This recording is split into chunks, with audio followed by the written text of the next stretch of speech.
In this video, we're going to be analyzing profits. As you can see here, there are four major profits. What? P-R-O-F-I-T. Oh, yeah, that does make more sense. Sorry, hang on just a minute.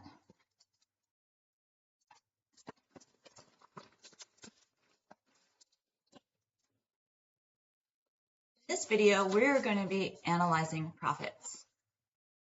Let's look at the most recent income statements for Walmart and Costco. We see Walmart reported net income for the year of $15.5 billion, whereas Costco reported net income of $6.3 billion. Is Walmart necessarily more profitable than Costco? Well, on a dollar basis, yes.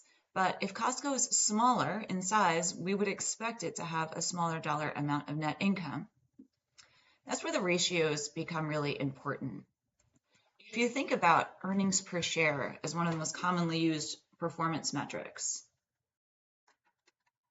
there's just a couple of things that we want to note about ratios using earnings per share as an example.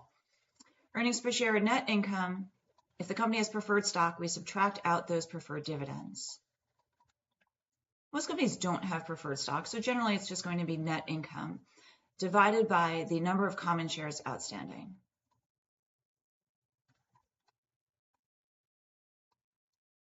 So I'm using this earnings per share just to make a couple points about all ratios.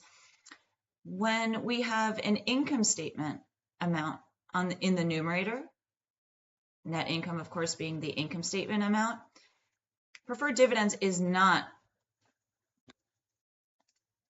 an income statement item, but it is for a period of time. So both of these items in the numerator cover a period of time, whether it's going to be a quarter or a year.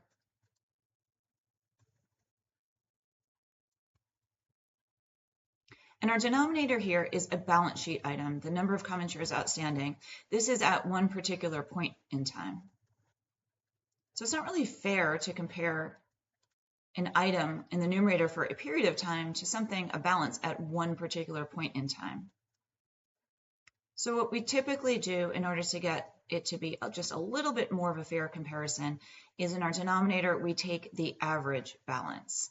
And when we're the investor using financial statement information, we only have what's reported. And if we're looking at annual amounts, annual income, we would get average as using the beginning and ending values, or last period's ending common shares outstanding plus this year's beginning. Last year's ending plus this year's ending, so the beginning balance plus the ending balance divided by 2 in order to get the average. And another general comment about ratios, let's look at earnings per share and put some dollars in here. Let's say net income was $1 million, there was no preferred dividends, and the company had 500,000 shares outstanding all year, beginning and ending. We would see that obviously the earnings per share is going to be $2. If this earnings per share number, if our net income number were instead 2 million and our denominator stayed the same, what happens? What happens when the numerator increases?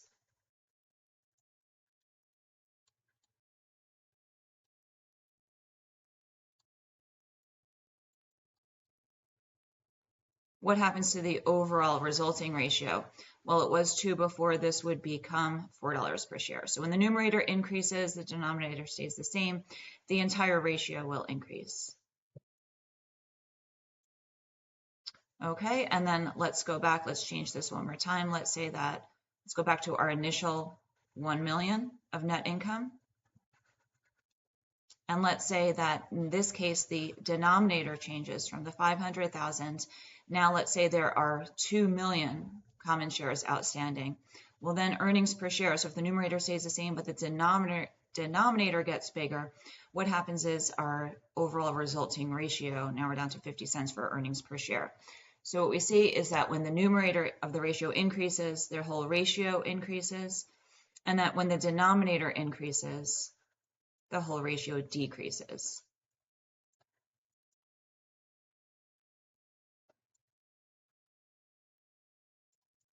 And of course, the opposite holds true. If the numerator were to decrease, the entire ratio would decrease. When the denominator would decrease, the entire ratio would increase.